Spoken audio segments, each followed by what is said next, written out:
Boleh benak everybody. Don't boleh may biti.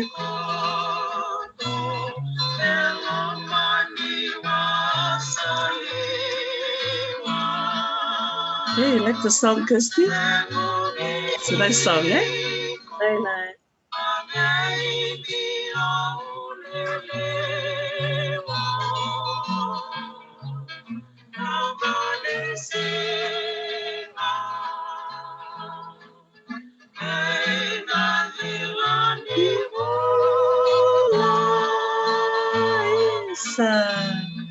Okay, so I'm going to share our screen.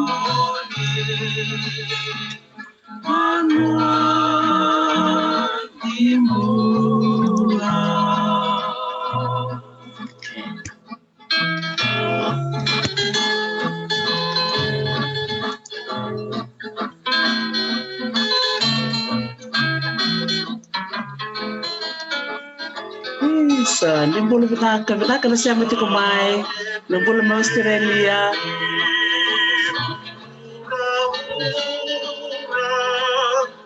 Nimbula.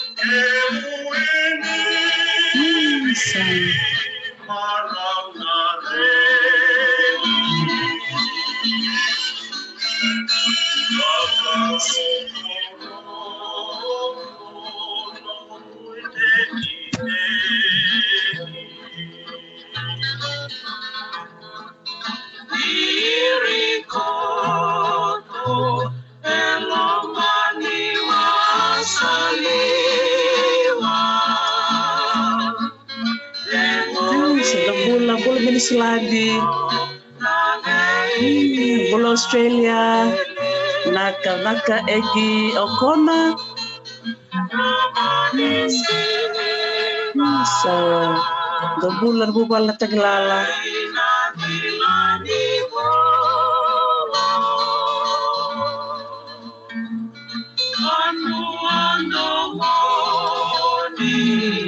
Naka siya mamay, the bulan may Okalandi.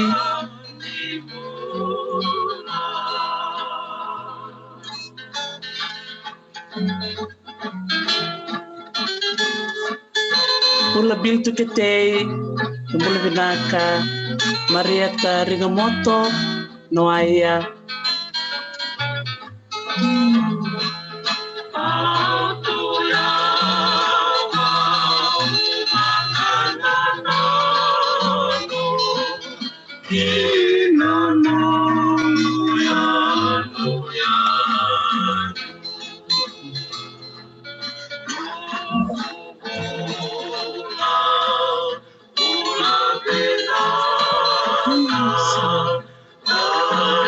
Bula Luciana Wanga.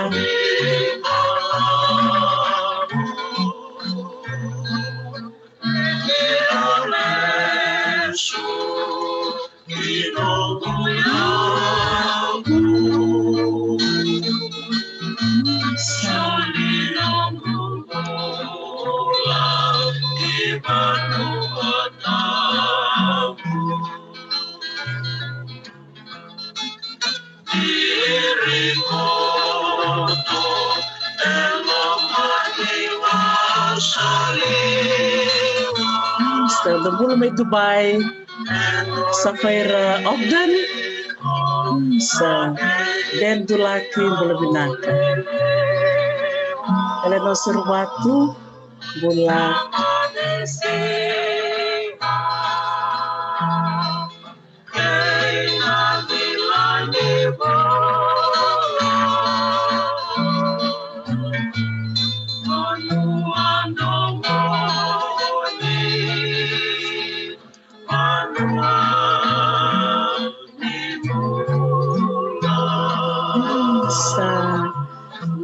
Nak na siya mamay.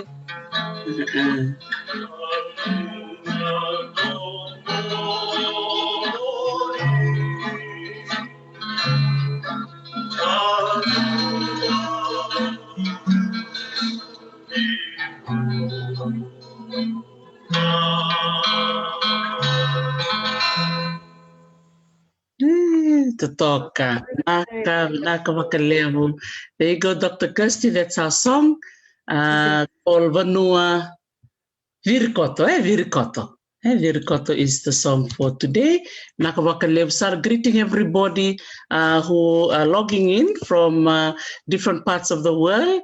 I think there's a few that we've greeted, some from Australia, from New Zealand, as well as the Middle East in Dubai. Nimbula Vinaka, and also those of you who are connecting in from Fiji. Vinaka-vakalevu for listening to our request for you to come along and hear our Talanoa, our monthly Talanoa with Dr. Kirstie Close. So we're very happy that we can be able to avail ourselves on Saturday for Dr. Kirstie. Dr. Kirstie, it's Saturday there? Yes, yeah.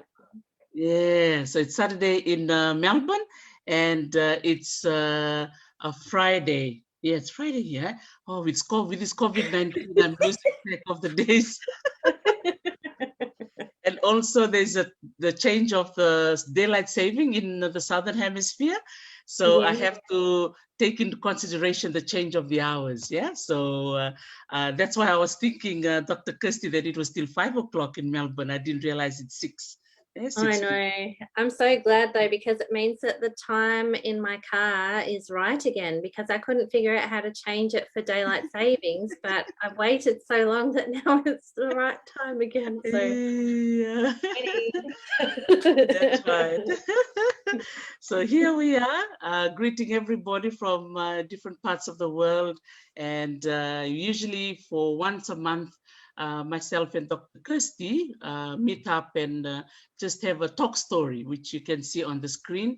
That's our monthly talk story, and we go to different parts of Fiji, but following the footsteps of Dr. Kirstie as she travels around Fiji, because she did her PhD research in Fiji. Was it 2012? I did the bigger part of my research in 2010. Oh, yeah, okay. But I think I went to Viwa in 2012. Right. Okay, gotcha. Okay. Right. So as you can hear that, Dr. Kirstie was there in 2012, and I understand, Dr. Kirstie, that it was raining, right, on that particular trip? Yeah, yes. So I went with Max Quanchi, Morgan Tuimalele Afano, and Kate. Oh, Kate, whose surname I've forgotten, but we went out with Andrew Thornley, who's done a lot of work on Methodist mission history from the 1800s. Wow. And it was to mark the birthday of John Hunt, who was one of the missionaries who died there.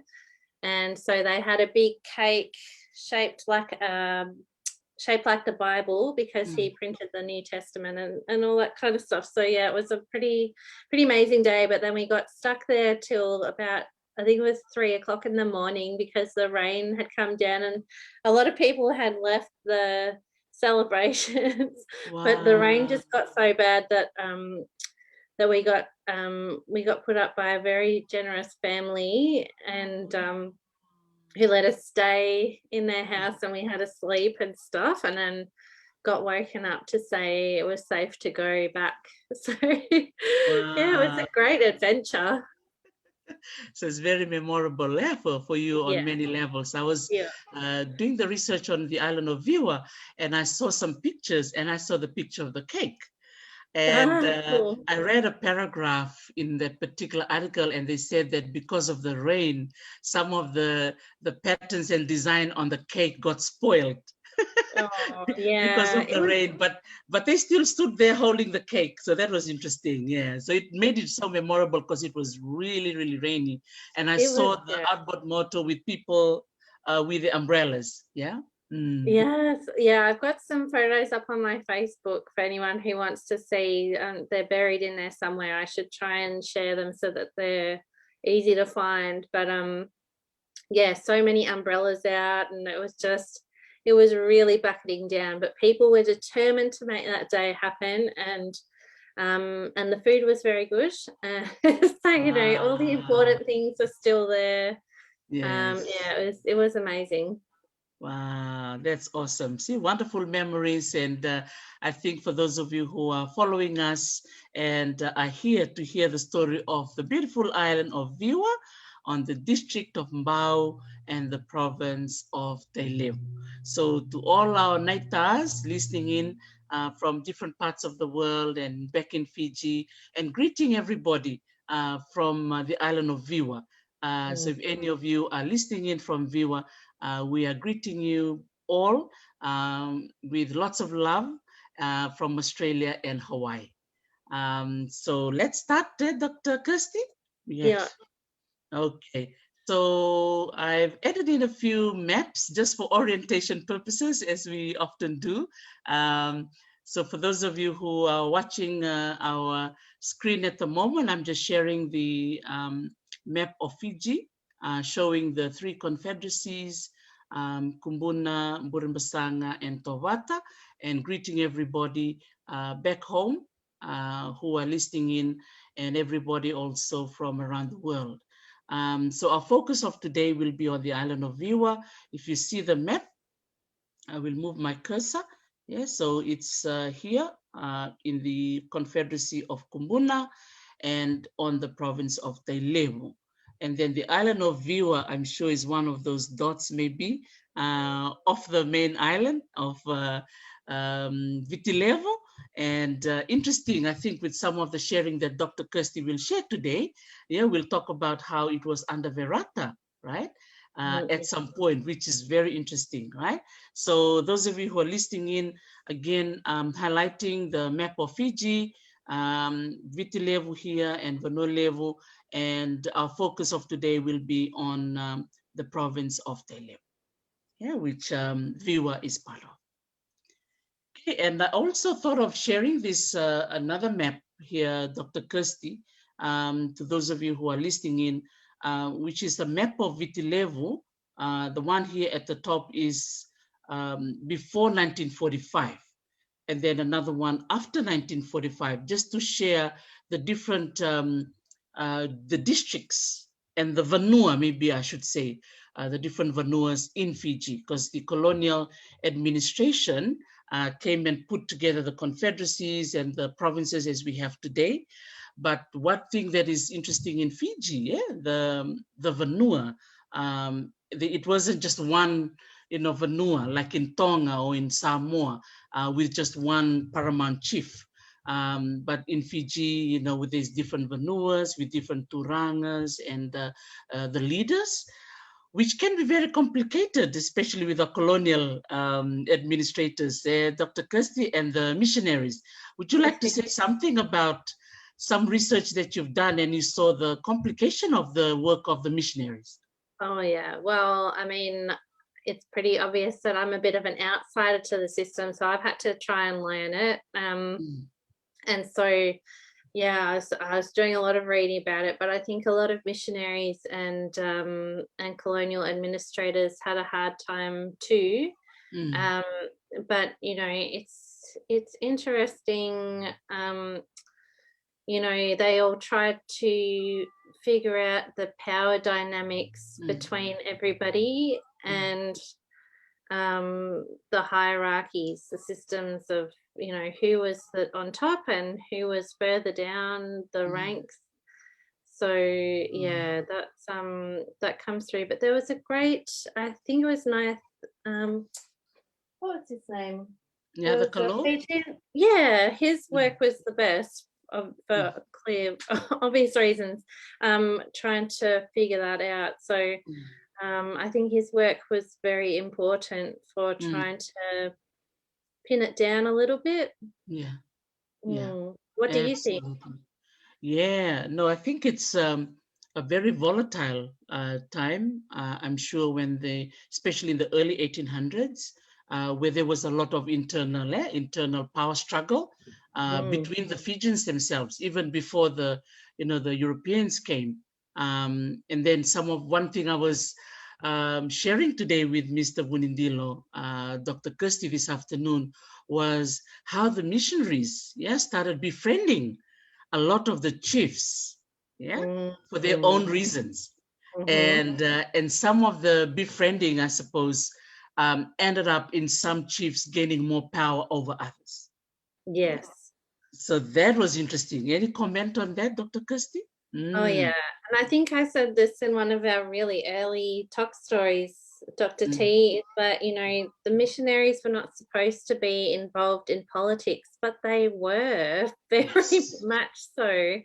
And you know, we assigned ourselves our readings for this this month. Should I talk about which one I've been doing? Yes, go for it. Okay. Yeah. So Dr. T and I decided we would each read a book to try and hone our focus in for our talk story on Viwa. So I have been reading The King and People of Fiji by Joseph Waterhouse, who's one of my ancestors, kind of way up the tree. But so this book really highlights how the Methodists were trying to navigate really violent political, you know, like there's conflicts all over the place.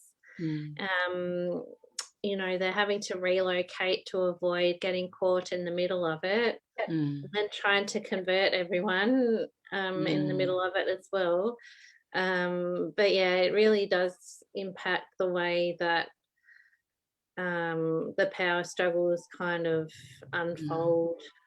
Yeah, Absolutely. Yeah, even for me, you know, when I look at this map here on the right hand side, so this was a map that was put together in 1953 by the Vigilance Department.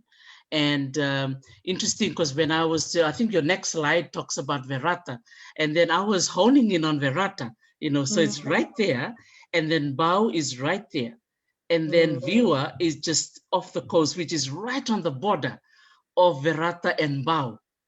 And Verata and Bau were two very interesting power, you know, chiefdoms at that time. And then Rewa added into it. So Rewa is here. And then by looking at 1953, you have the Vanua of Nodo and the Vanua of Nakelo. And all of these Vanua, they were strong on their own. So yeah, that was a kind of like interesting when I was reading your notes, and I was thinking, wow, Verata also played, and that's why I wanted to share this map, Dr. Kirstie, just to show the juxtaposition of where Viwa is. So Viwa can go on either side, you know, can go to Verata and go to Tumbau, and there was all these politics, right, that was happening at that time. So that's the island of Viwa, right? So all the memories there, Kirstie, with your umbrella on the day. Yeah, we were standing in the water, like we were waiting for a boat on one side of the island, and then we had to go over the hill to get to the other side to see if we could catch a boat from over there. And there's a photo somewhere of the four of us standing there. Like I've got a towel over my head, which is not helping me stay dry at all. But it's so funny. I'll have to find that again. Yeah, so there you go. So that's the island of Viwa. And then I was able to get some, you know, modern day shots of just the village and some of the houses, and particularly the church. Yeah, the John Hunt Memorial Church, which I know you will talk about very soon. So maybe we'll head over, straight to your slide, and then you can start to share a little bit. Over to you, Dr. Kirstie. Vinaka, Dr. T. Okay, so what I was trying to do when I was starting to plan for our talk story was to piece together some of the timeline, and I went to R.A. Derrick's History of Fiji to start with, because I still think he kind of lays out the 19th century pretty well as a starting point. So a lot of this is from his book. So yeah, whatever I could find about Viwa, I pulled out and was putting into here.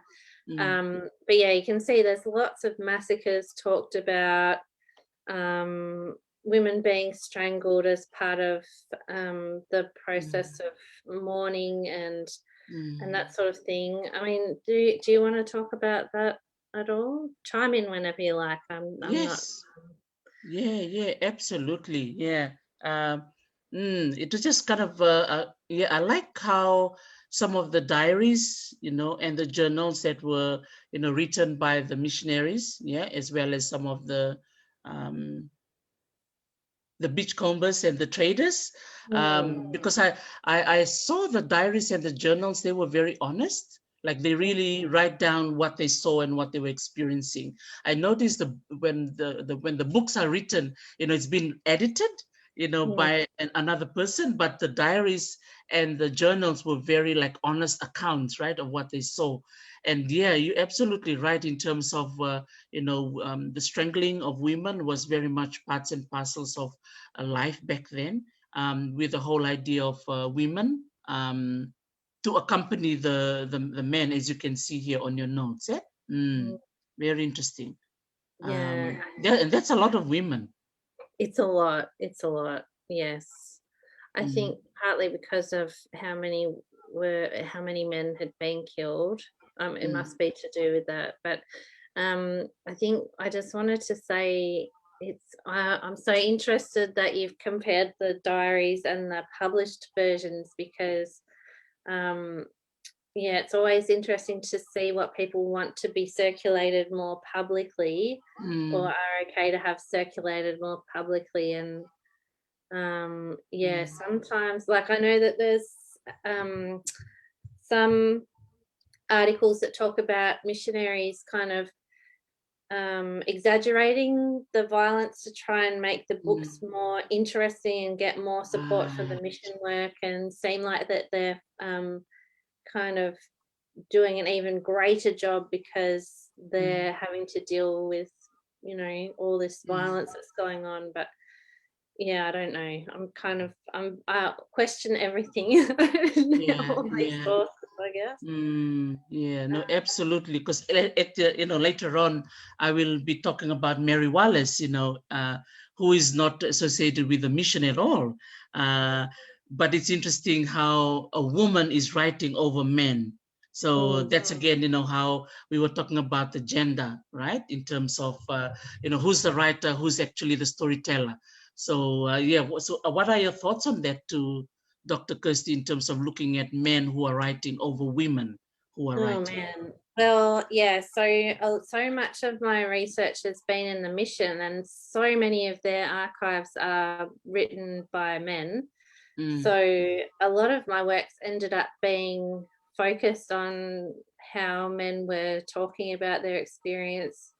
I didn't really think too much about the gender dynamics, other than to see how they were trying to navigate power and get power in the colony through the early 20th century. But I think there's so much more. I mean, there's been some really amazing histories written about women in Fiji, so I think there's way more work that needs to be done.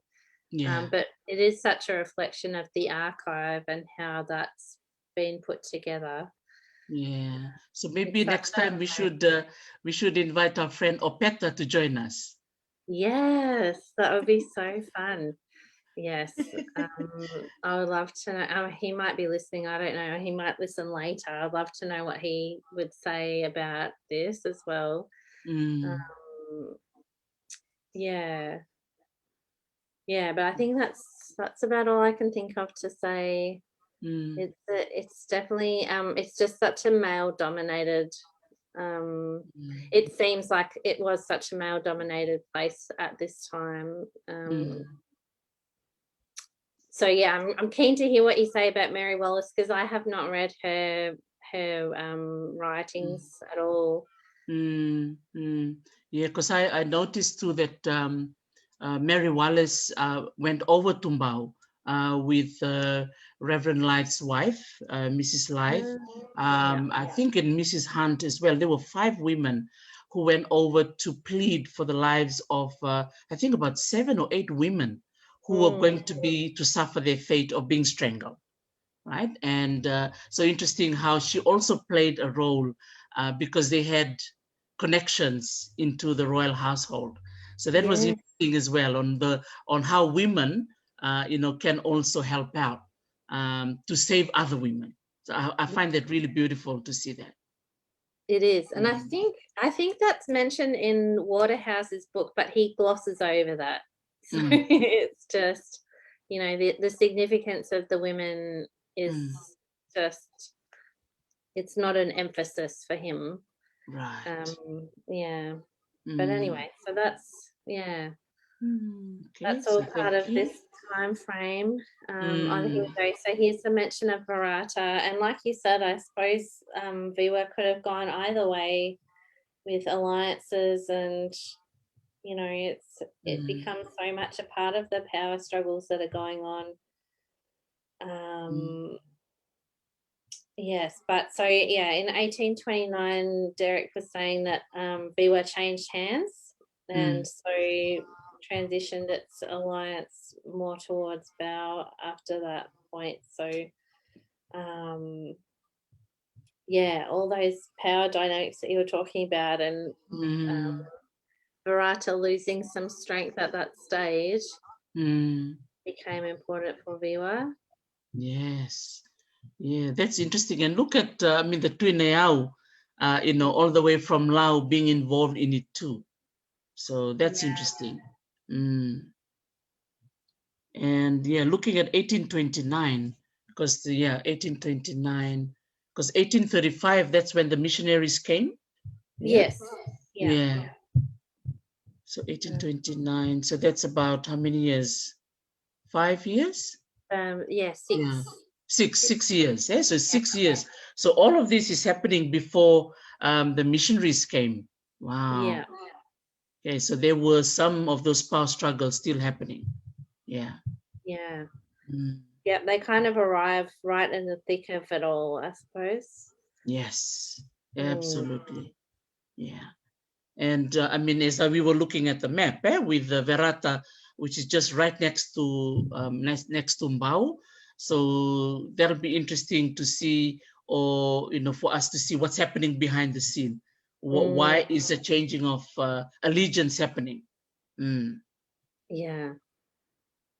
And I think there's someone commenting here, Emori Rokovuki, Bulibinaka Emori, commenting that, he said, I've read this story about the women that paddle in the canoe to plead for the lives of the women to be spared. Yeah, absolutely.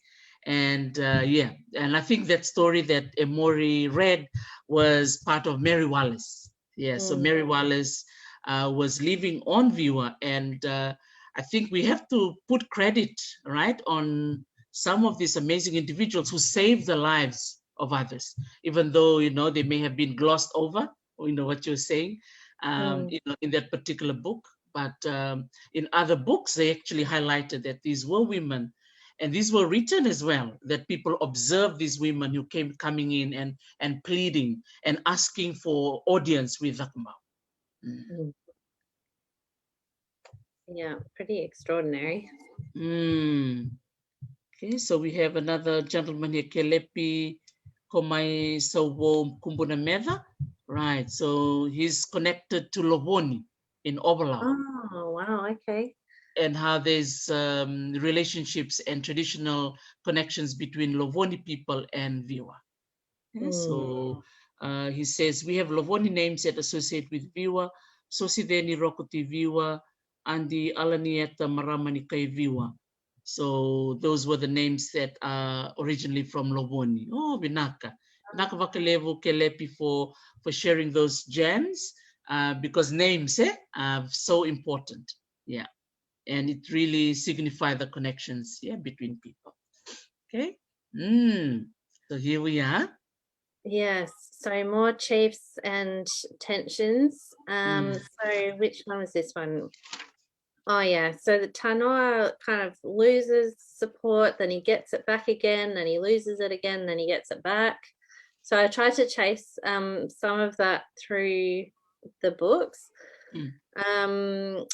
Yeah, and Rewa is really important through this as well.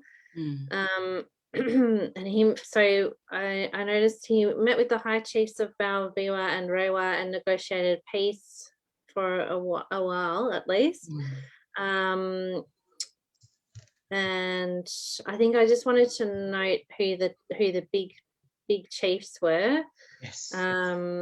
Because they do end up getting focused on the most in a lot of these histories. So yeah, I thought that was worth including.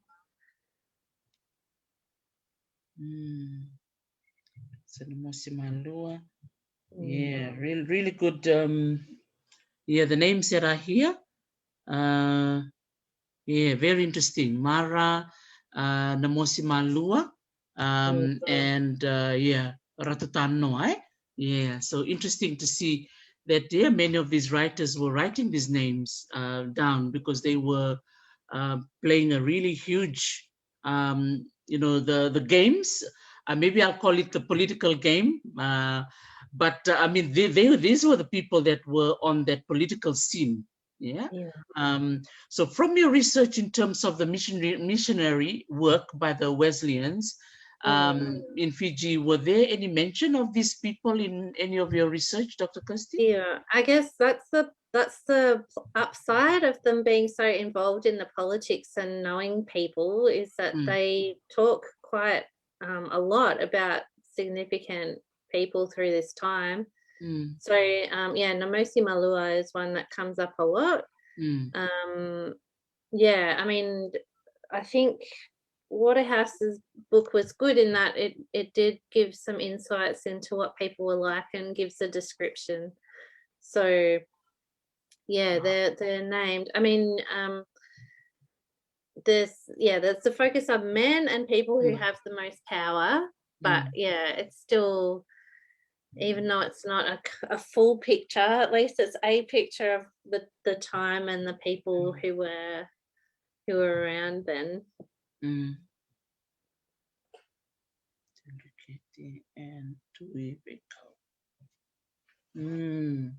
Yeah, so definitely, there were lots of power struggle and alliances that were changing back and forth. Yeah, I just found it interesting in the first slide that you were sharing about the involvement of the Tuinayao, all the way from the eastern side and coming over and having a part in that, in that war or that scuffle. So yeah, did you find out as to why the Tuinayao came along?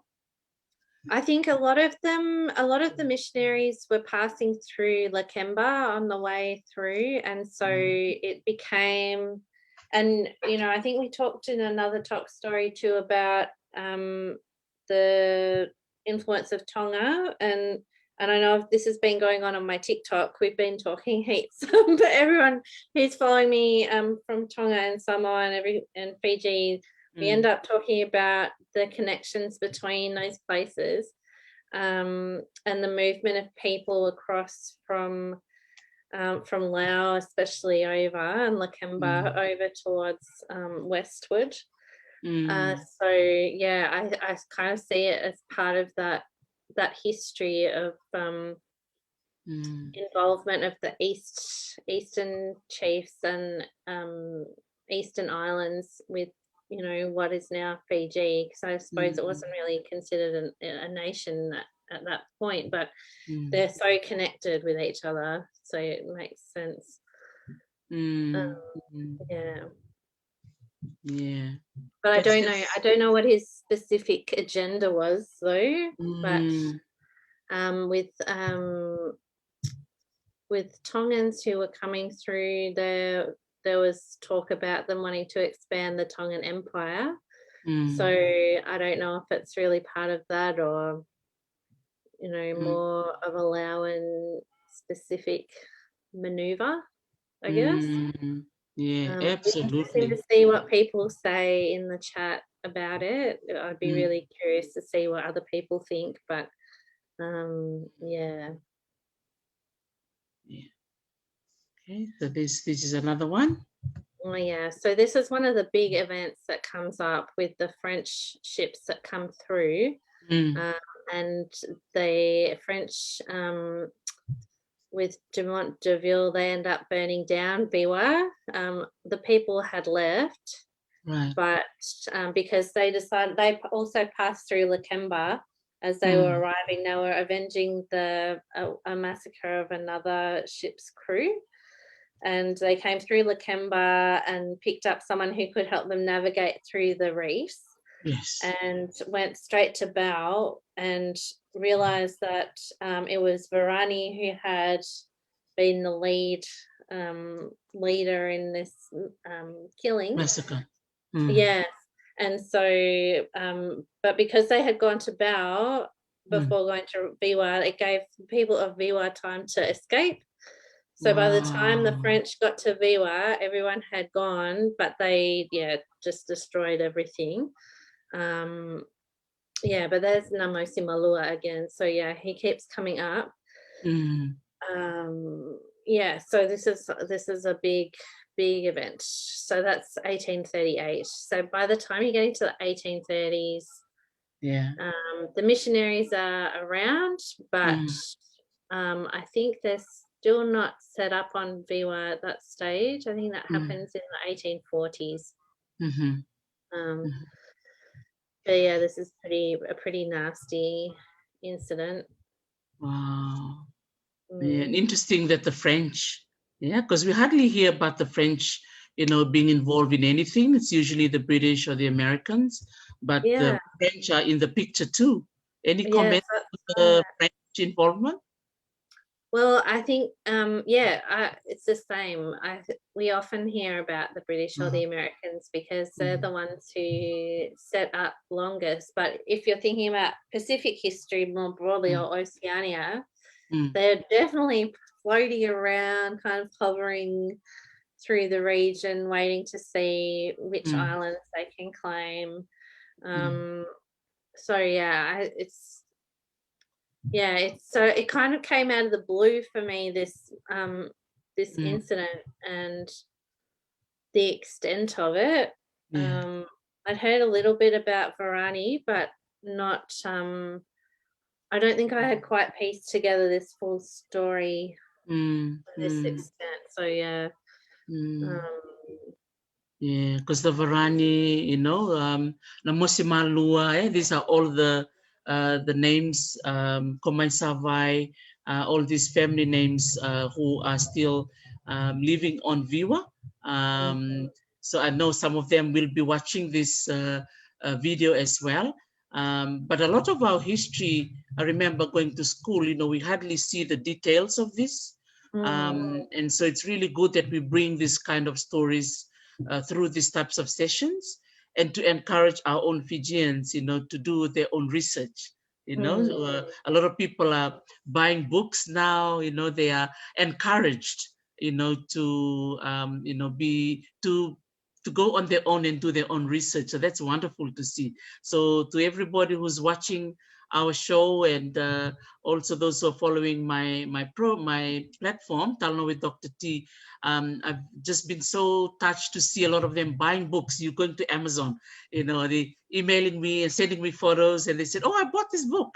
I bought this book," which is really great.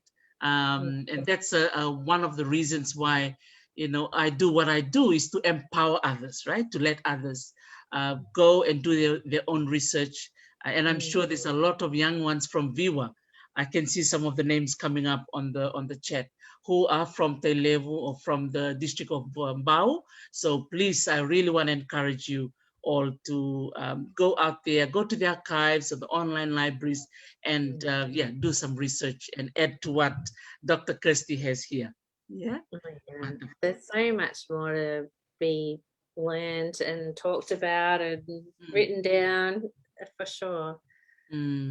That's so exciting that everyone's going out and getting encouraged to get in on this, because it is so interesting.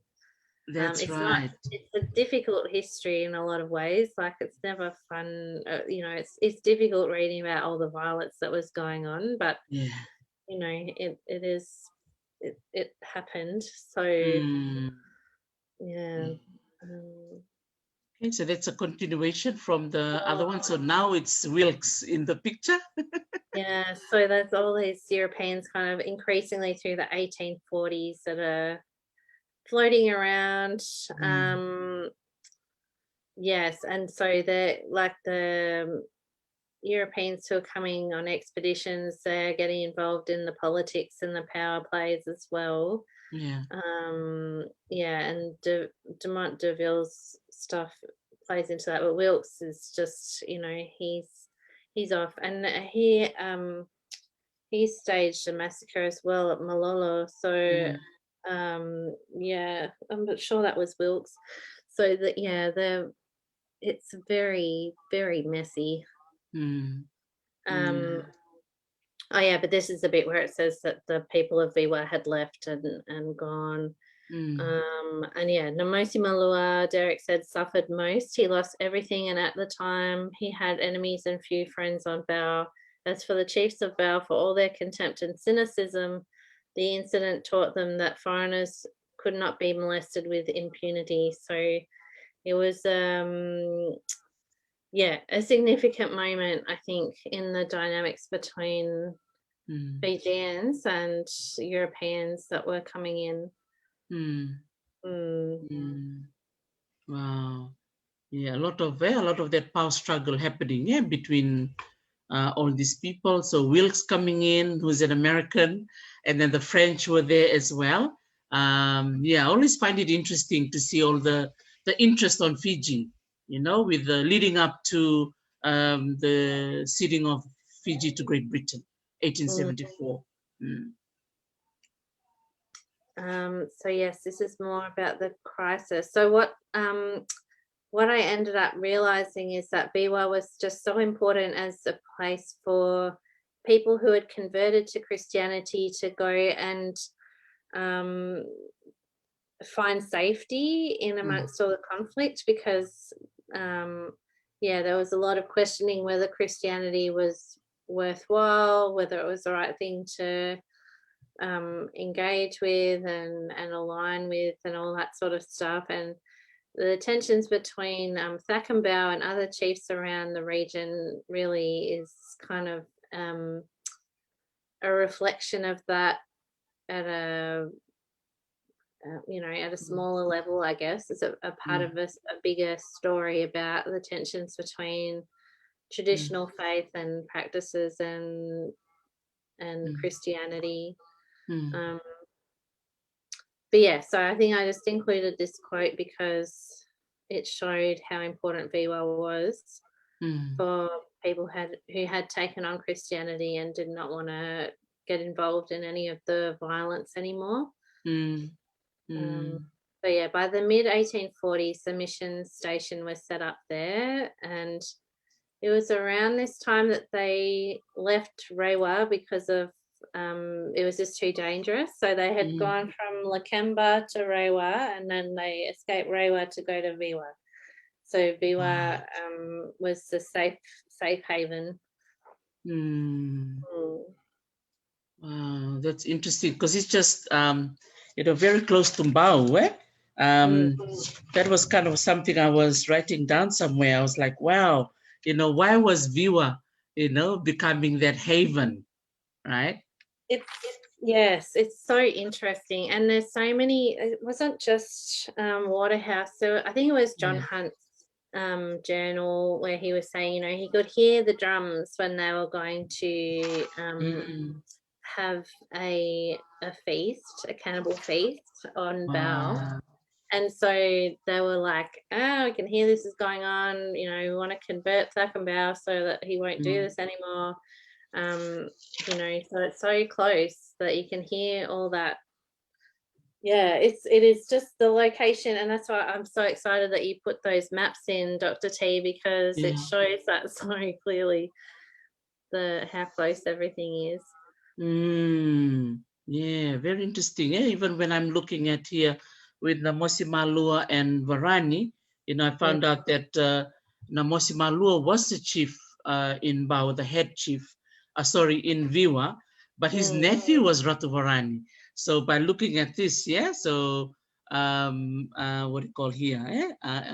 So Thakambau was angry with Namosi Malua and Varani. So Varani was the nephew of Namosi Malua. So there's a generational, so there's a generation there as well. So interesting how they were just very close, geographically, But at some point they were part of Verata and not Mbao. So yeah, but yeah, like it's not smooth sailing once they switch sides. There's still arguments going on. It just feels like the whole of the 1830s and 40s, everyone's like 1 minute they're friends and the next minute they're not. Yes. Yeah. And I found out here that it's just 1 mile from Mbao. So very close. 1 mile, Yeah, yes. 1 mile from Mbao. As you said, there they can hear the drum sounding when they're about to, go and have a feast. So no wonder that they were really trying to convert the Kumbao at that time to stop the wife strangling and also the cannibalism as well. Yeah. And also why they can just kind of quickly scoot over from Viwa to Bao when they think that there's going to be more strangulations and stuff. Yeah. Absolutely. And those women who were playing a very important role to try and stop women's strangulation. Yeah. Interesting. Wow. So look, this is 1845. So it's coming closer, right? Leading slowly to the conversion and into the deed of cession. Fascinating. Yeah. Okay, got another one here. Wow. Oh yeah. So this is just where I got up to with Derek's work with he kind of closes one of the chapters with the end of the 40s and just said how the end of the 1840s is like the calm in the middle of a hurricane. Yeah, so it's really interesting. But yeah, I think the Tholo Wars too talked about by some historians as being a war between Christians and non-Christians. And so I think that some of those tensions between people on Viwa and elsewhere through this, it's kind of the steps towards that battle. Wow. Yeah. Yeah, very interesting. Yeah, with all these the power struggles. Yeah, and look, you've got Somo mentioned here, Lakemba. Yeah, so all these Eastern chiefs and Vanuas that added to all the power shifts. Wow. Yes. And of course, Mbao and Rewa, because they were not friends. No. They're always at war. Yeah. Yes. Wow. And the Tongans in the picture too. Look, the Tongans. Yeah. And I think part of that's too because of their conversions to Methodism and stuff as well. Like Christianity, it's like we were saying, the missionaries were really very involved, and it adds another layer to the tensions that were already there. Right. Okay, so that's interesting. So here we are mentioning of your missionary, John Hunt. So would you like to tell us a little bit about John Hunt? Yeah, so John Hunt is the guy whose birthday I went to Viwa to celebrate. And yes, thank you, Vinaka, to the people of Viwa for having us there. So he died on Viwa and his grave is still there, very well looked after, or at least it was when I saw it, and from what I've heard, very well taken care of. So he passed away in 1848. And then it was the following year that Tuineo adopted Christianity. And like this was not great news for Sakambao. He's still really not impressed with the whole idea. But yeah, so Verata comes up again. What else was I gonna say? Oh yeah, so Bao, it's just there's so many tensions and then retaliations and stuff. So I think the main thing I wanted to say was that John Hunt was significant missionary through this time. Actually, I think the next slide might have a bit more on him. Thank you. So I think I don't think I included a thing about, let's see. Oh, here we go. Okay, so yeah, they went through Lakemba. So he went with his wife. This was in 1838, so a couple of years after the initial arrival of Methodists from the east. So then, yeah, they went to Rewa in 1839, and then he started translating the New Testament after he'd been there for about 5 months, and then went to Viwa in 1842. So that's when they kind of evacuated out. So yeah, part of that was because a lot of people on Viwa had already converted. And so yeah, I found a source that said he had converted the Queen of Viwa. So but there was no name mentioned, so I need to do some more digging around for that. Maybe someone who's listening will know who that is. But yes, I think for that, and for his translation of the New Testament, he becomes significant in the mission's history. And I think the next slide might have a bit more. Again, yes, here's the printing press. So a lot of people will know about this printing press. I think it's at the museum at the moment. So yeah, it also went through Lakemba and then went to Rewa and then got taken over to Viwa. And so that's where he printed the New Testament. Yeah, chunky machine. Yes, absolutely. Wow. So again, it's interesting, yeah, to see the move from those places, yeah, Lakemba to Rewa to Viwa. Yeah. So, yeah, I think those that direction is important. Yeah. But yeah, I just, it's such a huge contraption to be taking from England to the Pacific in the first place. Just, yeah, a big effort. But they really, and Andrew Thornley's done a fair bit of thinking about this too, the importance of translating the Bible into local languages, wherever missionaries were, because there were so many missionary societies popping up in England through this time. And they all were supposed to make the mission self-supporting financially, self-governing, so run by local ministers, and what was the other one? Self-propagating. So, would grow, or,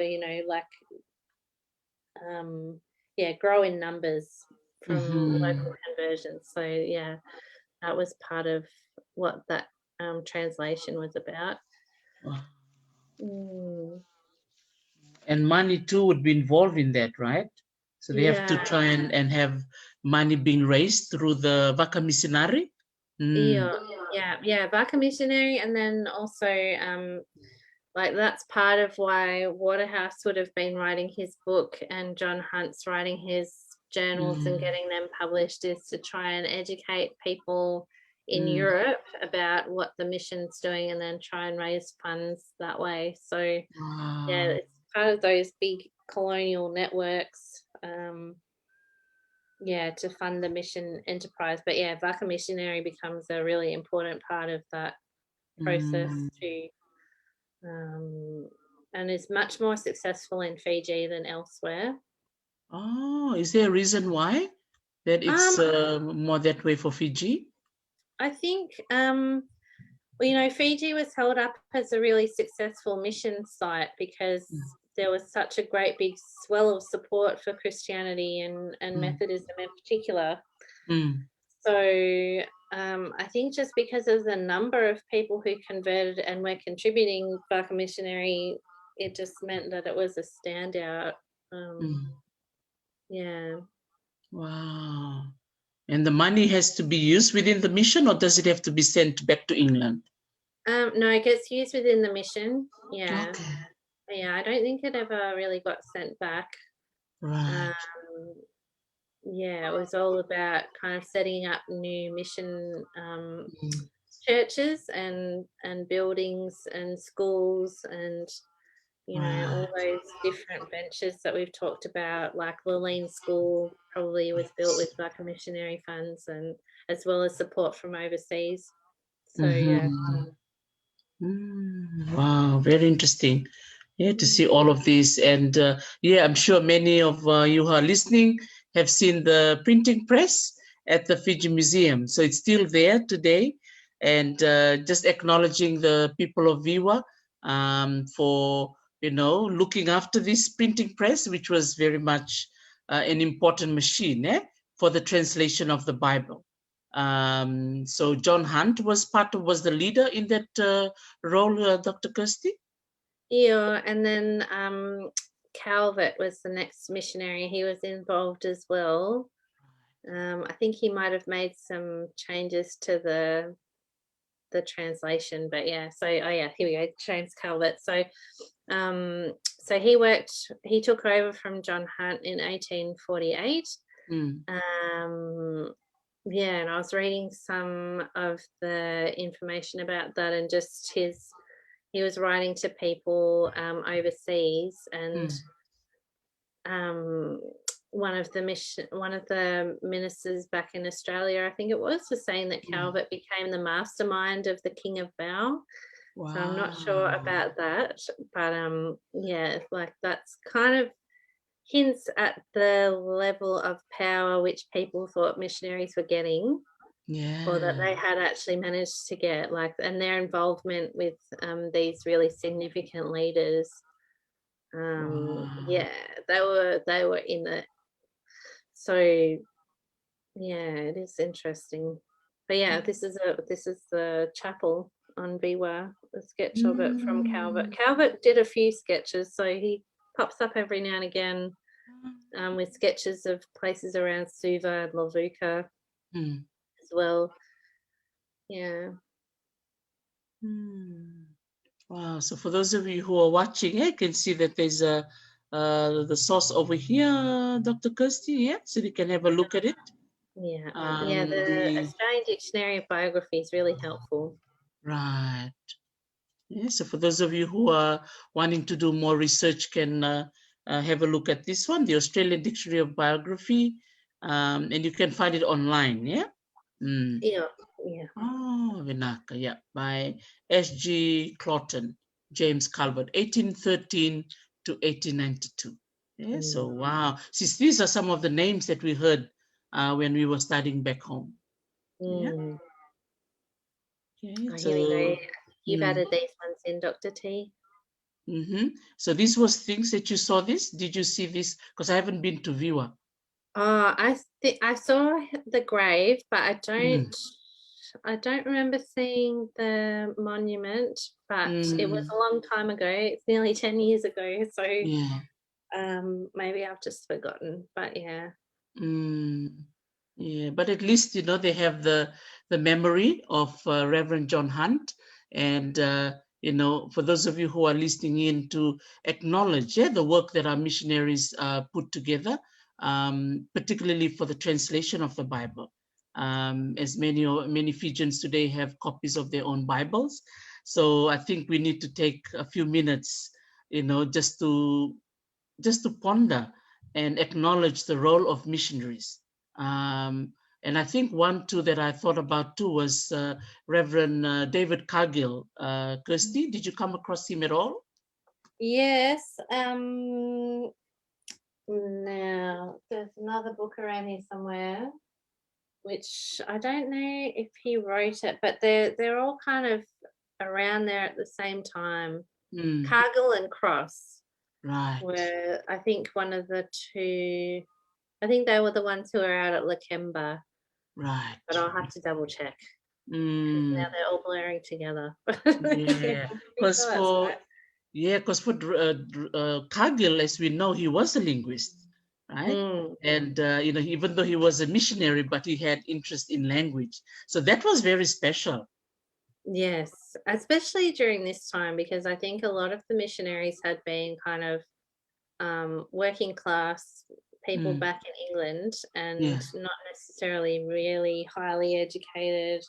Right. You know, but yeah, so it is really interesting. But they were trying to find people who would be good with languages and to learn local languages. So yeah, makes sense.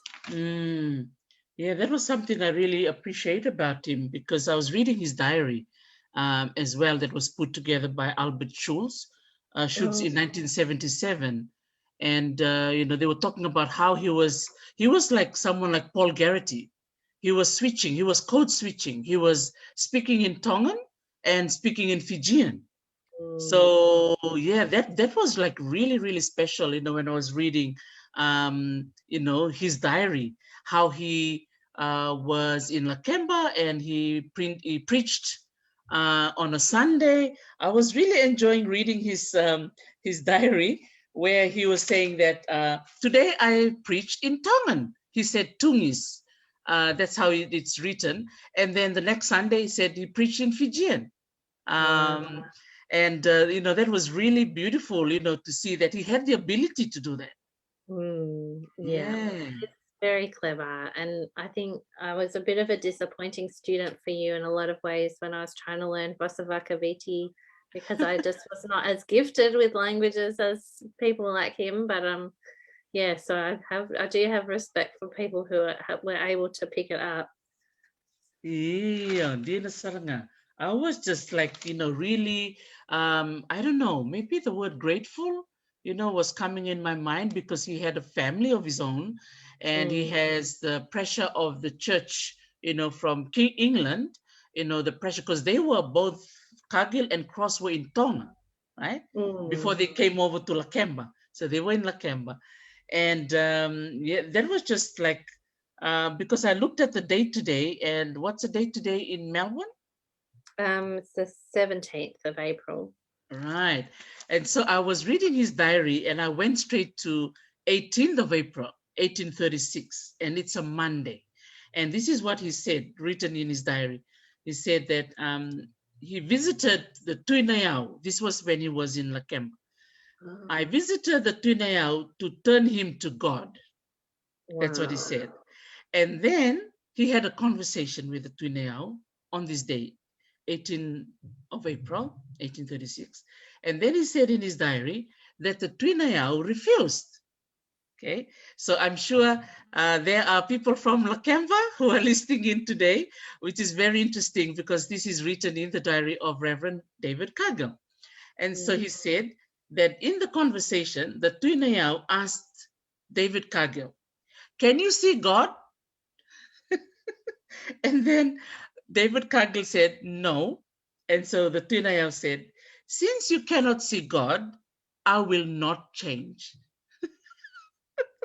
Makes sense to me. It's a logical argument, I suppose. Wow, that was like, whoa, you know, that was, and it was beautifully written. And thanks to the late Albert Schultz, who just passed away last year from here. He was teaching at the University of Hawaii, Manoa. And then the day after, so I'm just reading through the diary, on the 19th of April, 1836 rather, it's a Tuesday, he said that Toki, or Soroangali, who is the Tuinayao's older brother, visited Cargill. And because during this time, they was trying to do the conversion. Yeah. And the conversion wasn't easy. But I knew by reading through the diary, I can see that Cargill was really targeting the Tuinayao. So he knew that if I'm going to get the Tuinayao to convert, everybody will, which I think comes down to your point you were saying earlier, that the Talatalas at that time were trying to get the numbers, right? To get the numbers so that the Vaka Missionary and all of that can go along with it too, because of the mission was happening around the region, right? Yeah.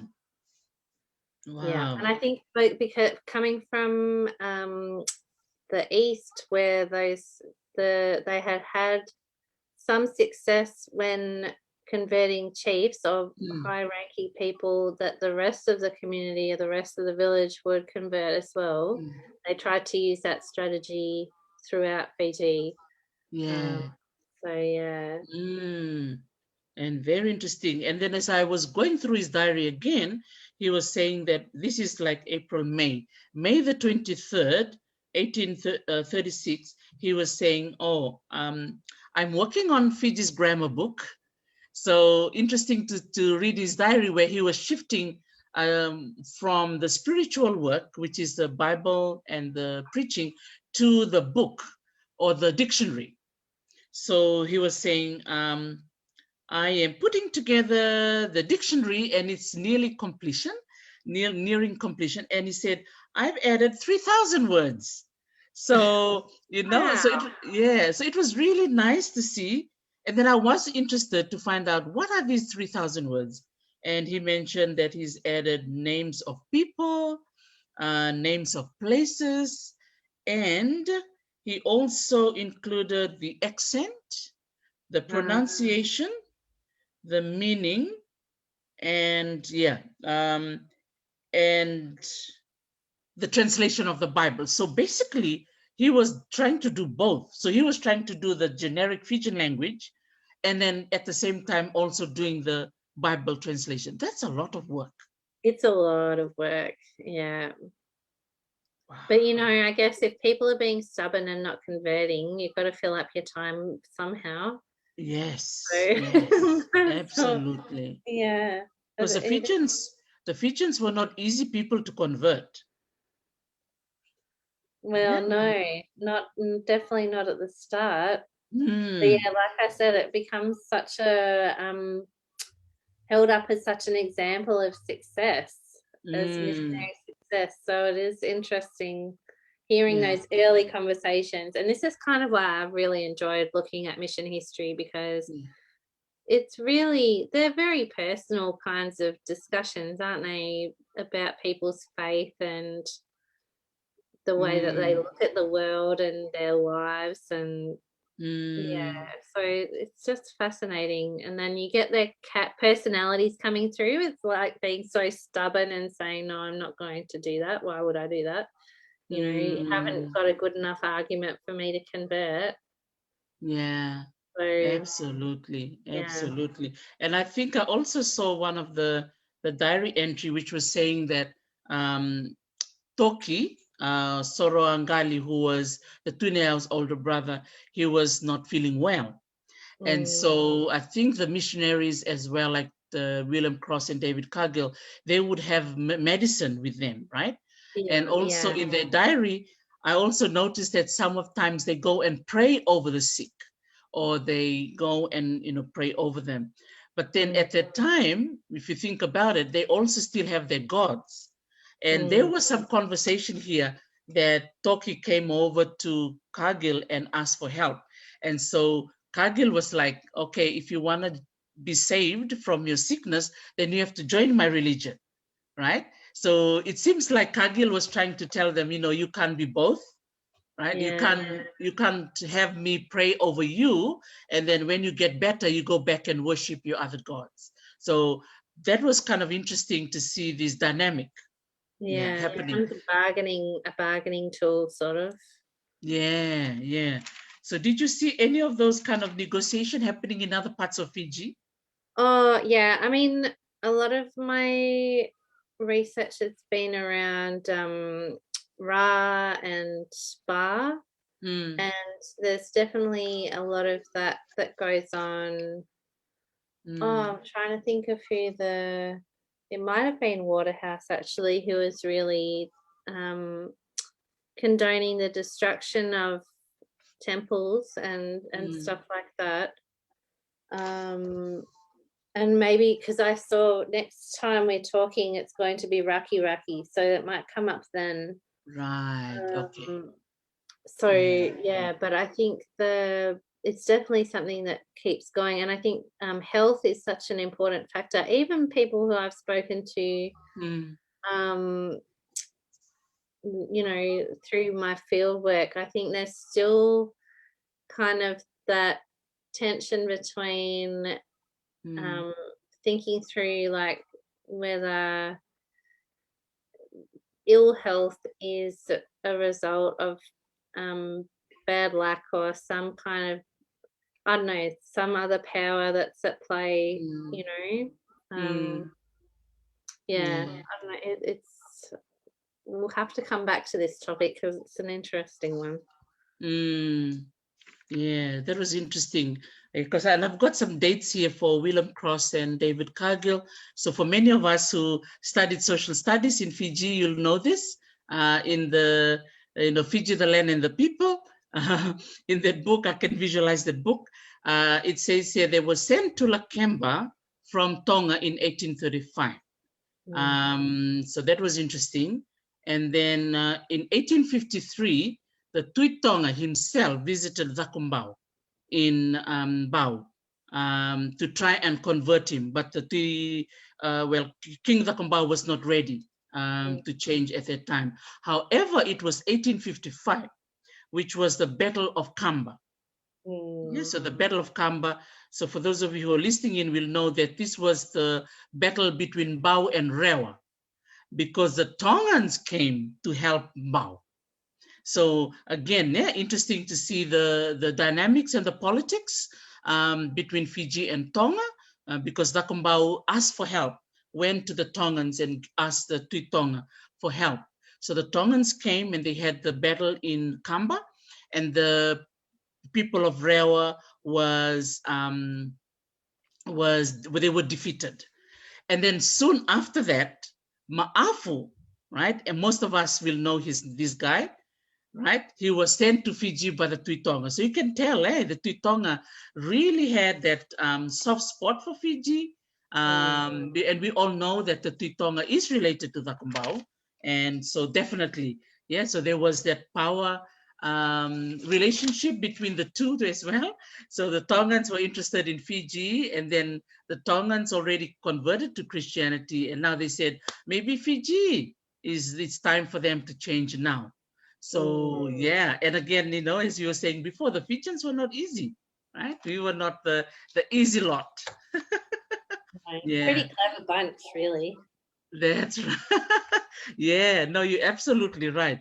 Because a lot of the historians were saying how the Fijians were really hard to negotiate, to trade with. Yeah, yeah. Right. So they knew their money. They knew how to count. Yes. But also I think people were scared, like they'd heard about the French ships and everything that had happened, and that reputation was pretty well known. Yeah. So yes, it would have taken a bit of guts to try and step in and change people. Yeah, absolutely. Wow. Yeah, and so again, with Reverend John Hunt, I just had so much admiration over this gentleman, who was, in Fiji at a very tough time, particularly being in Rewa, because Rewa was not very friendly, right? Was not very friendly with Mbau, and as you were saying, yeah, the printing press that was taken from Rewa to Viwa because of this war that was happening. And yeah, it was not pretty. I think during this time of 1838 to 1848, that 10 years was really, really rough. Yeah, between Verata and Bau and Rewa. So yeah, and then the Tongans came into the mix. Yeah. So, thanks to the Tongans. I don't know whether we say that they came to save some of us, but I'm sure they did. We just have to do a lot of this research in order for us to appreciate, the hard work that a lot of these people did. Right. So at this time, I want to share the research I did for Mary Wallace. I can't wait to hear this. Yeah, so Mary Wallace, through her, a lot of the Fijians who will be listening in know that the name Mary Wallace came because of this woman here. So Mary Wallace is a very common name now, but it was derived from Mary Wallace. So Mary Wallace spent 5 years in Fiji and also on Viwa. And it was through the husband, Captain Benjamin Wallace, that they came together. So they were from Massachusetts. Yeah, so Salem, Massachusetts. And I think their museum collection there, which is the Peabody Museum, they have a very, very rich collection of Fijian artifacts. So for those of you who are from Fiji listening in, and if you're living in the United States, when COVID-19 goes away, you should visit Massachusetts. So if you go to the Peabody Museum, you will find a lot of the artifacts that were collected by the Wallace family and lots of other traders, right, who were from Massachusetts, who were in Fiji at this time. So some of you may be wondering too, why was Mary Wallace and Captain Benjamin Wallace, what were they doing in Fiji? So the answer is trade. Yeah, so they were traders. And I think I've got there, that's him, Captain Benjamin Wallace. And he was part of this trade that was happening between the United States and Asia. And you might be wondering, what is this they were trading? It was the bichdima, which most of us in Fiji know that it is the nri. That's the Fijian word for bichdima, or the sea cucumber. Yeah. And so I decided to do some research on what is so important about the sea cucumber. But this is the actual boat, Zotov, which Captain Benjamin Wallace was the captain. Yeah. And they were also saying that when Captain Benjamin Wallace came over to Fiji with a wife, and they also were saying that it wasn't common for captains of boats to take their wives. So, and that was really good, that she was very, very, how can I say, she was more open, to talk to people, and even the lots of chiefs at that time were drawn to her. They were drawn to her just because of her personality. And she was also very, very, there's some notes that I wrote about her, which was really, really special, which I find really, really cute, about this lady here, Mrs. Wallace here. Okay, these are some of the information. So if those of you listening, Bula Vinaka from Mongolia, Taraivosa, Nongusisi Nila Kamba, and our Maramanaita. Yeah, so there's a lot of our friends listening in. Here, there's some teachers in Mongolia. Yeah, Loseli Nimbatikota, Vinaka Chukumai, Momombai from Perth, thank you for listening.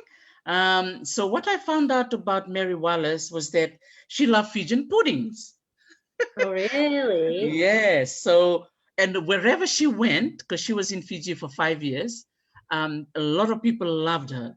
So this is the boat that she and the husband came over. So that's the name of the boat. They call it Bak, or sometimes it's written as BRC or Bak. Okay, that's the kind of vessel which says here, it has 3 or more masts, yeah, and they rigged like this. So what you're seeing here, that's the name of the kind of boat, and the name of a particular boat, or the bark, that Captain Benjamin Wallace came in with a wife, Mary Wallace, was called Zotov. Yeah, and so and a lot of women loved her. She was very, very funny. I really like reading a lot about her because she has a really cool personality. I wish I knew her. I wish I got to meet her. But this her, she looks quite formal on this picture over here, because she also went to New Caledonia after Fiji, right? And she also continued to write her journals in New Caledonia. But the one for Fiji was very, very special. So for those of you who are listening in and you're looking for books, this is a really good book. And the Fiji Museum also prints this copy. Yeah, and you can buy it online. Do you have a copy, Dr. Kirstie? No, that's why I'm so keen to hear about this from you, because I haven't, so much of my reading has been about the 20th century. And so, yeah, this is kind of new. Yes. And so, yeah, so this was really cool. So the women loved her. She loved puddings. And she was also involved in helping women sew. So she was really involved with Mrs. Hunt. And when she came over to Viwa, there were all other women that were there. So that was interesting because I wrote their names down. Did any of these names sound familiar to you? So when they came over, there was Mrs. Jaga. Yes. Mrs. Watsford. Yep. And Mrs. Hunt, which was Reverend Hunt's wife. Yeah. So that was really kind of, interesting, right? To see. And all these women, I'm sure these were the group of women that were going to Mbau to ask the Kumbau to save those women from being strangled. Yes. So I think Jaga and Watsford, they might have been around Rewa and Lavuka, or they kind of all circulated around. Yeah, from what I can remember. Yeah, absolutely. Yeah, and Bill Tukete, Bulat Bill. So Dr. Kirstie, I was going Dr. Bill. Bill Tukete is asking, I wonder what kind of Fijian puddings Mary Wallace liked. So I know, mate. I want to know this. Yes. It's an important question. Or, this is off topic, but I just heard from the professor I'm working with at Deakin that there's a book about the history of the biscuit.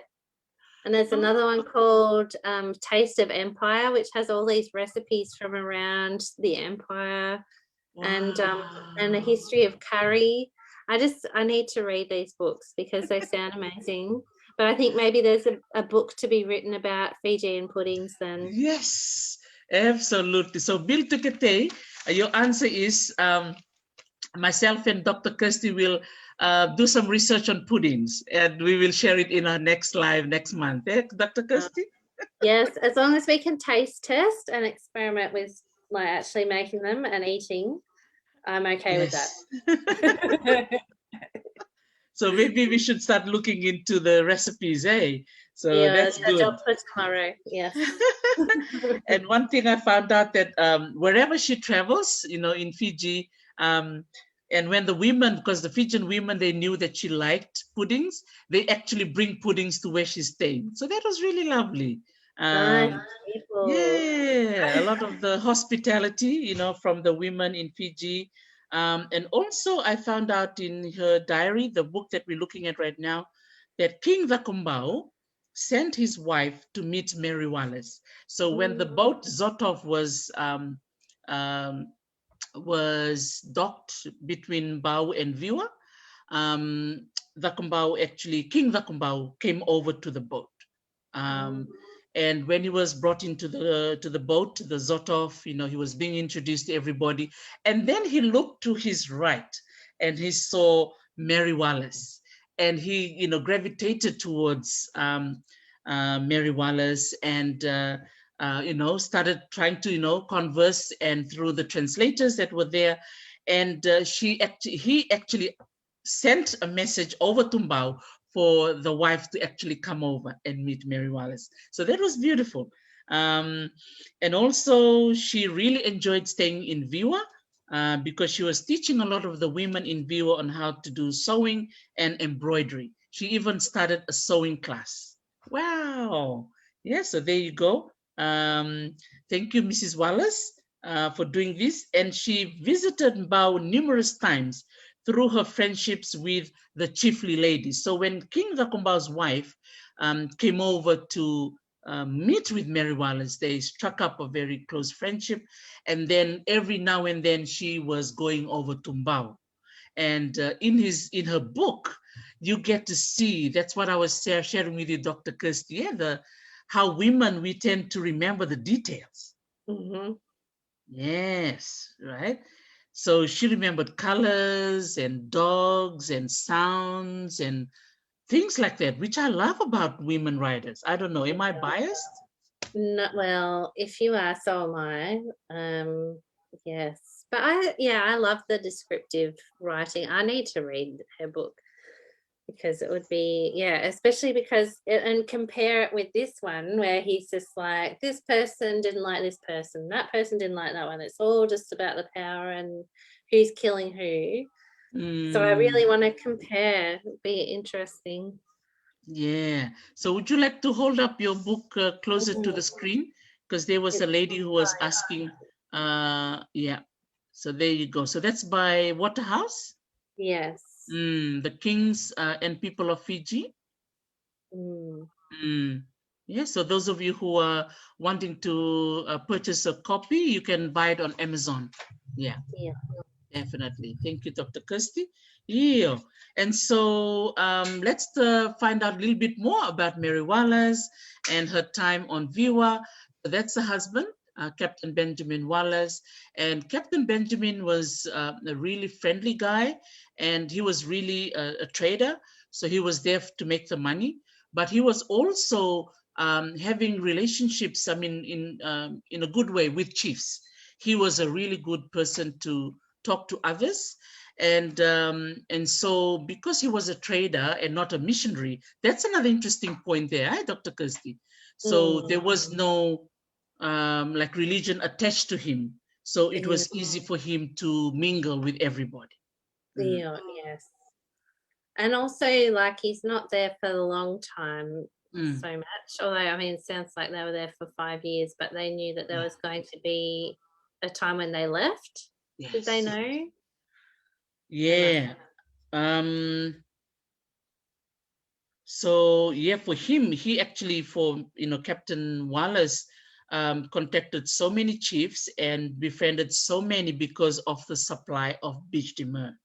And because of the money that was, he was fetching, because, he has to come all the way from the eastern side of the United States with his boat, the Zotov, to come over to Fiji. And apparently they find, in New Caledonia, Tonga, Fiji, and Kiribati, there are the sea cucumbers. There's so many varieties, apparently. I did some research on sea cucumbers because I was wondering, why is the sea cucumber so important, and for Mr.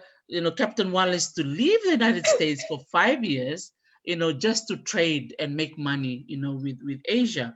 And so one thing too that was noted in the diary of Mary Wallace was that Mr. Wallace and Mrs. Wallace were very comfortable with the Fijian language and culture. That was beautiful. Yeah. So no wonder a lot of people like warm up to them, because they have the open mind and open heart to welcome like a new culture and a new language. And you can see that in her diary. It was so beautiful to read. And what else do I have here? Yeah, so this is what it looks like when they're coming to dry the sea cucumbers. And I've got some notes. So when they did some research on the sea cucumbers, which is sea slugs, or not in other places. Have you tried them? I haven't ever tried them. Yeah, I did. I tried, I think ours is called the suduwalu, which is one of the, my mother cooks them with coconut cream. We call it ndairo. And the Fijian ladies, they have really good recipes. And my mother was one great cook of the ndairo. So I remember eating it. But you have to cook it in such a way that it doesn't harden up. Otherwise, you're like eating tires. It's going to be really, really hard. But you need to cook it nicely. But this one with coconut cream and lovely, with, onions and garlic. So my mom cooks it really, really well. Yeah. And apparently it was really, really good for, it was medicine. Yeah. That's why the Asians liked it. That's why the Asians were going for it. And these were some of the years. So the beach timber trade was taking place around the world and in our part of the world in Fiji from 1800 to 1860. That's a long time. Yeah, 60 years. And the sea slugs were Chinese delicacies, and they fetched really, really good money. And from 1820 to 1860, which is like 40 years, the sea slugs or sea cucumber or the beach demur was the main item for foreign traders in Fiji. So Fiji was like the center. So no wonder, Captain Wallace was there for a long time. And it says here that the ships from Salem, Massachusetts, in the northeastern side of the United States, they dominated the trade. So the Americans, they knew that this was a lot of money, And so when they came over to the Pacific, Fiji was like the center. And no wonder, because I was like, why did they go to New Caledonia? So I did some research and I found out that the high quality of sea cucumbers, number one is Fiji, next is New Caledonia. Okay. And then you've got Tonga and Kiribati. So those were like the top four countries in our part of the world, in the southern part of the Pacific, that was fetching good money from the Asians. So that was interesting because, you know, with the Fiji, the land and the people, which a lot of my friends who are online will remember the book. They will know that the sandalwood trade and the biche de mer were happening like around about the same time. And it says here too that they call it the Yankee captains. The captains from America were playing a very key role in Fijian political history. They were playing, you know, both ways, just like the missionaries. And also one of the notes that came through as well was that Captain Wallace and the other traders from America were very close friends of a lot of chiefs, particularly the Kumbao. Because not only, this is interesting, Kirstie, I was wondering what your thoughts are. Not only they were supporting the chiefs, not the Kumbao only, but other chiefs you mentioned earlier, they were also supporting these chiefs through arms and ammunition. Yes.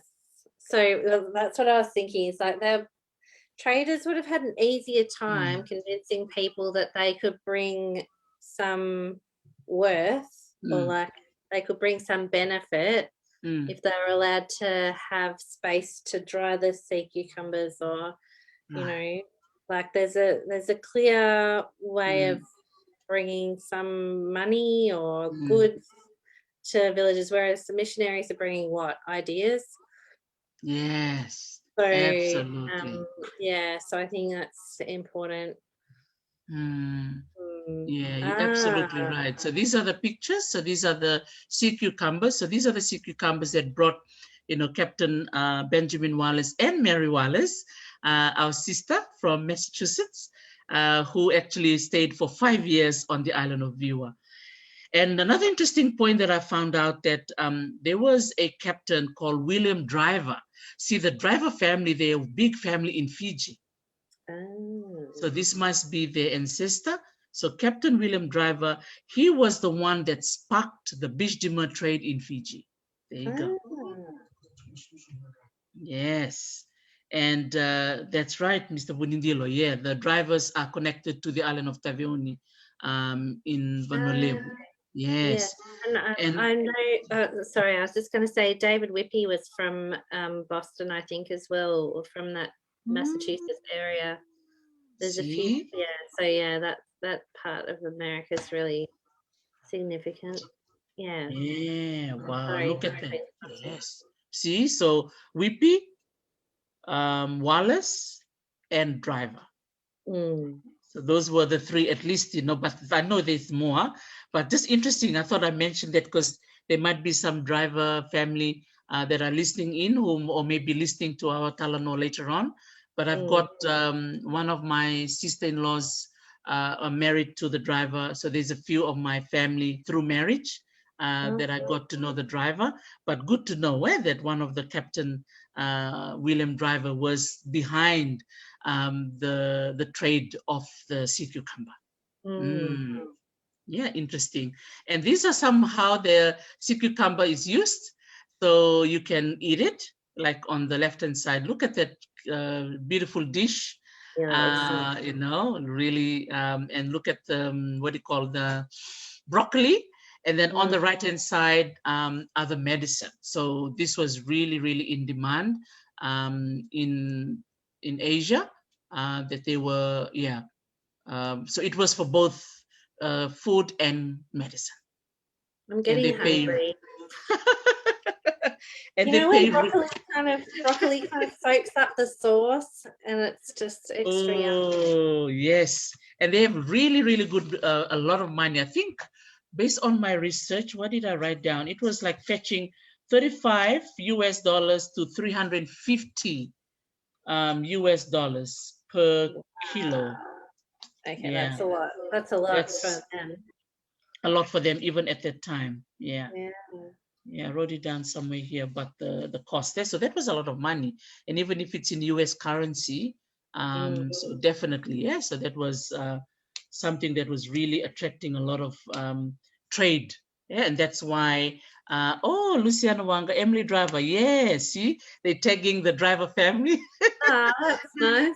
Oh, cool. To say that, yeah, that's your grandfather, Emily Driver. So there you go. Yeah, so really interesting to see. And this was the map, see? This was Wow. where all the sea cucumbers were taken. So yeah, if you can see the thick line, so the thicker the line, the higher the volume. Okay, that makes sense. So I know Yeah. that there was vegetable trade across the top end of Australia. That seems to be completely overlooked here. So on behalf of Australians, that's annoying. But yeah, it's interesting. It's really interesting. And I didn't know about kind of the hierarchy of sea cucumber quality either. Yeah. So definitely, if you look at how it was very much in demand, yeah, at that time, and everyone was, like taking this resource over to Asia. And I think when I was doing research on the Bijlmer, China, of course, and Singapore was also a place bringing into modern day time. So not only back in the day, but even now as we speak, Dr. Kirstie, the trade is still going. Oh. Yeah. So back in Fiji, in some parts of Fiji, they still, diving for a sea cucumber. Wow. Were they moving? Did the Wallaces move? I wonder if it was because they had over harvested or whatever type of terminology you'd use for, just taking too many sea cucumbers out so that they had kind of run out. Yes. I wonder if that was why they moved around. But yeah, fascinating, Dr. T. Yeah, absolutely. Just kind of getting to see how, the roles that Fiji played in the region way back in the 1800s. And even until today, we still have that standing in terms of trade with raw materials such as this. So really good to see Kiribati in the picture as well. And naturally, Kiribati would come into the picture since they're the nation with the highest, EEZ. There's more ocean than land for them. So definitely they could play the game and get some money from exporting, sea cucumber. So there you go. So there's more of this in the shops, back in China and in Singapore, in different parts of Korea as well. So it was very much a delicacy and very medicinal. And I did some research as well as to what diseases that it cures. One of them is cancer. Really? Yes. Okay. And I was like, wow, and I'm thinking, if the Asians knew about this in 1800s, so they were well ahead of everybody, right? Yeah. So there you go. So they had, I think they have, so it can, there's some cure for cancer, also for urinary tract infection. So there were other diseases that eating this would help. So yeah, so no wonder it was high on the food chain, literally. Yes. Yeah. So, they can eat it and it also medicine. So it can be processed into powder, but also it can be eaten as part of a meal. So yeah, so interesting to see that the huge demand, and therefore Benjamin Wallace and Mary Wallace came over to Fiji to be part of this. And so again here, I was just like really fascinated about this beautiful printing press. Really acknowledging the Fiji Museum and the role that the people of Viwa, played in this. And not only that, but Reverend Hunt, John Hunt, and his role in the translating of the Bible. And also not forgetting Reverend James Calvert, as you said there, Dr. Kirstie. They played such an important role in making sure that the Bible was translated. Giving credit to Reverend David Cargill as well, who played the part in the earlier portion from Tonga to Lakemba, and then moving over to Rewa and then to Viwa, as you were saying. So yeah, really nice to see the roles that they all played. And again, for those of you who like reading, there's a few people asking about books. Yeah, Fiji and the Fijians. Yeah, for James Calvert. You can also find this on Amazon, Dr. Kirstie. Easy to find this book. Right. Yes, that's the one that I was thinking of earlier tonight, but yeah, thinking that it was by Cargill, but yeah, Calvert makes more sense. But yes, there's volumes 1 and 2. Right. Okay, volumes 1 and 2. And I think the Fiji Museum have tried to reprint a lot of these good books. That's why every time I go to Suva and the Fiji Museum, I just love going to their bookshop. Yeah, there, and USP Bookshop also has a really good collection of stuff. Nice. Okay. Oh, wonderful. So there you go. Those of you who are asking as to where they can get these books, definitely check out the University of the South Pacific Bookshop. And I think they can send online. They can just shop online and they'll send it to you. They're really, really good. Yeah. So Luciana Wanga and a few of you who are asking about books. There's Fiji and the Fijians by James Calvert, Mary Wallace, Life in Fiji, and the Joseph Waterhouse book that you've got. Yeah, that one as well. Yeah, there you go. Yeah, so Fiji and the King and the the King and People of Fiji. Right, King and the People of Fiji. The other one I've been looking at a lot for this is Andrew Thornley's work, which Tonga Valeono translated. So nice. Half of it's done both in English and both of Akaviti. And this is called Exodus of the TOK. So definitely worth looking for that one as well. Wow, that's really good. Wow, look at that. See, so I know many of us will be looking forward to getting those books.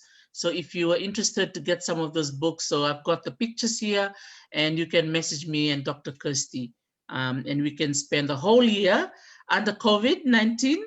Let's read more books. Yeah, make our brains work more.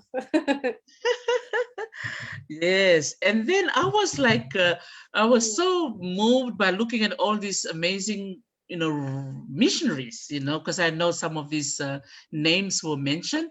So we have Richard Lythe, John Hunt and James Calvert. So just kind of, showing some of their pictures and putting the face to the name. I think that's such a good way, to make it visual so that we can know what they look like and the impact of the work that they did in Fiji.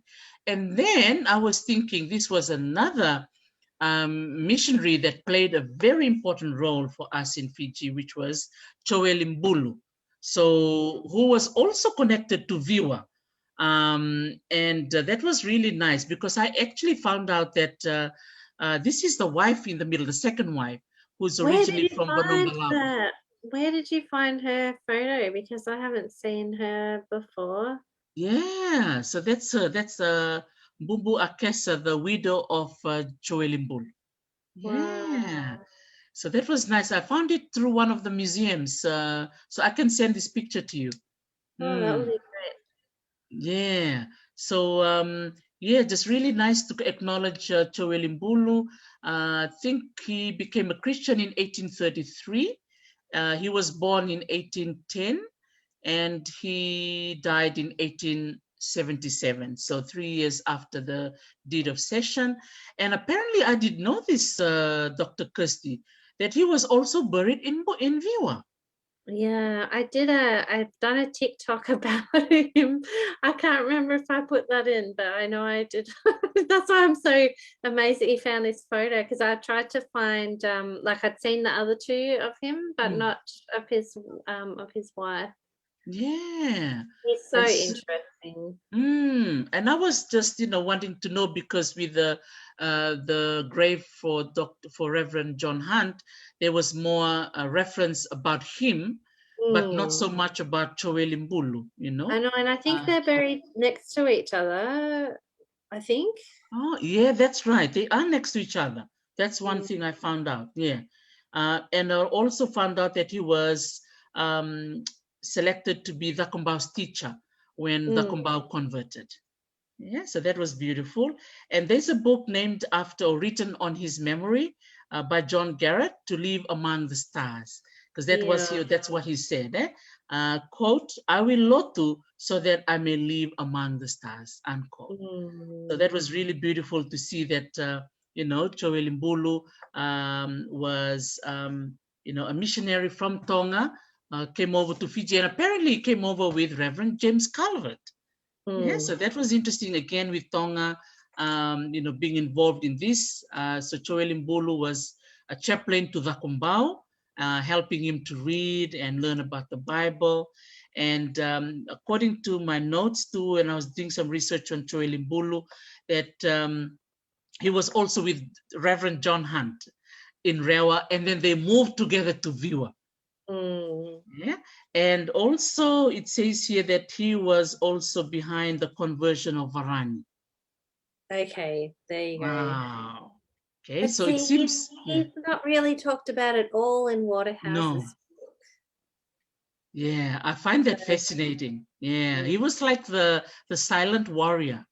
Yeah. Yeah, he was a silent warrior, and he spent 8 years in Onoi Lau, as a missionary over there. And this was a lovely quote I found about him when he was being interviewed on his time spent in Ono. He said, I think the people of Onoi Lau will be so happy about this, because he said that to him, Ono was a little heaven. And it was like, oh, that was really nice. He was really acknowledging, that Ono, because it's, I think, not too far from Fiji, because, I've been to Onoi Lau, it's such a beautiful place. And it's kind of between Tonga and Fiji, and apparently when you're in Onoi Lau, if you turn on the radio, you can catch the radio in Tonga.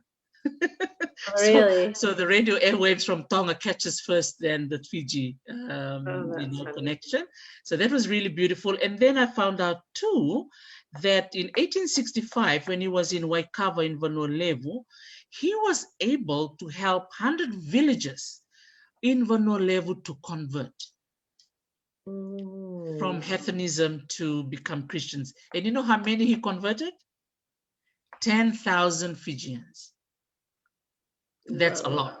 Yeah. So yeah, and I think there was some discussion about him, because it seems like, because Choweli, he just looks like a Fijian, and I'm sure he has some Fijian connections. I'm sure of that. He was like really warm to people.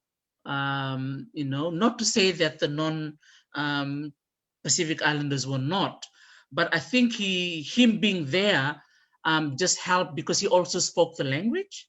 And that was interesting too, because when he was in Vitilevo, there was this rift between the Tuivakau and Weningolo from Maduata, and he was right in the middle of it all.